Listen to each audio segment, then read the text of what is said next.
Dear students of class 10, today our topic is uses of plane mirrors. The plane mirrors which we discussed in yesterday's lesson. Now today we will know about the use of these plane mirrors. These mirrors are used to see ourselves. The mirrors on our dressing table and in bathrooms are plane mirrors. प्यारे बच्चों, ये जो plane mirrors हैं इनको हम आईना बोलते हैं। इनसे हम अपनी शक्ल देख सकते हैं। हमारे जो ड्रेसिंग टेबल होते हैं उसमें जो मिरर होता है वो प्लेन मिरर होता है, और जो बाथरूम्स या बाकी जगहों पर हम मिरर्स देखते हैं जिनसे हम अपनी शक्ल देख पाते हैं वो प्लेन मिरर्स होते हैं।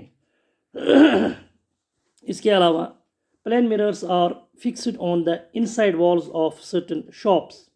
कुछ ऐसे दुकान होते हैं, शॉप्स होते हैं जिनके अंदर प्लेन मिरर्स ऐसे फिक्स किए हुए होते हैं, लाइक ज्वेलरी शॉप्स, जैसे सोने का दुकान हो उसमें ऐसे लगे हुए होते हैं to make them look bigger. उनसे क्या होता है, वो जो शॉप्स दिखाई देते हैं बहुत बड़े दिखाई देते हैं एंड अट्रैक्टिव दिखाई देते हैं। These plane mirrors are fitted at blind turns of some busy roads.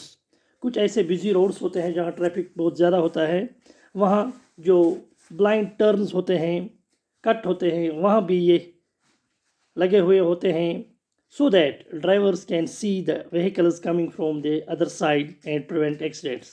उसका ये मतलब होता है कि जो ड्राइवर्स यहाँ से पास होते हैं उनको क्लियर दिखाई देता है कि दूसरी जानिब से कोई गाड़ी वगैरह मत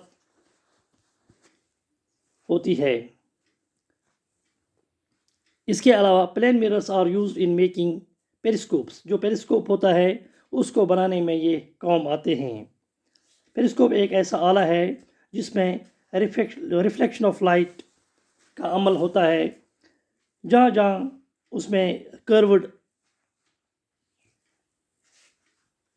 जो पार्ट होता है वहाँ एक प्लेन मिरर फिक्स किया हुआ होता है ताकि जो लाइट उसमें से गुजरती है उसकी रिफ्लेक्शन हो जाए। So far we have discussed the reflection of light from plane surfaces like that of plane mirror. हमने क्या देखा कि जो प्लेन मिरर्स हैं उनमें रिफ्लेक्शन कैसे होती है। हमें पता है कि when a parallel beam of light rays falls on a plane mirror, it is reflected as a parallel beam. अगर कोई parallel beam of light हम मिरर पर डालते हैं तो वो रिफ्लेक्ट होती है उसी तरह जिस तरह यहाँ से पैरेलल बीम उस पर हम डालते हैं। इसका मतलब यह है कि plane mirror changes only the direction of incident light rays. ये जो प्लेन मिरर है इसकी जो काम है ये सिर्फ लाइट की डायरेक्शन बदल देते हैं। दे डज नॉट कन्वर्ज और diverge the parallel raise of light. ये न तो कन्वर्ज करते हैं लाइट रेज को न तो डाइवर्ज करते हैं। कन्वर्ज का मतलब है इकट्ठा करना और डाइवर्ज का मतलब है दूर दूर करना। We will now describe the spherical mirrors which can converge or diverge the parallel rays of light which falls on them. These spherical mirrors are also known as curved mirrors, and we will discuss about these spherical mirrors or curved mirrors in the next lesson. Thanks.